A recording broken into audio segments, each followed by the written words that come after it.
যুদ্ধে ব্যস্ত, তখন বন্ধু চীন কি করছে? প্রশ্ন এখন বিশ্বময়। বিশ্ব রাজনীতিতে বেশ ঠান্ডা মাথার খেলোয়াড় হিসেবে পরিচিত চীন হইচই নয়, কাজ করে যায় নীরবে।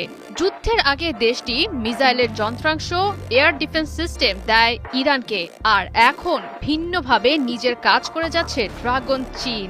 ইরানকে তারা সরবরাহ করছে মার্কিন এবং ইসরায়েলের সেনাঘাঁটি ও অবস্থানের স্যাটেলাইট ইমেজ, যার সূত্র ধরে একের পর এক ড্রোন এবং মিসাইল হামলা করছে ইরান।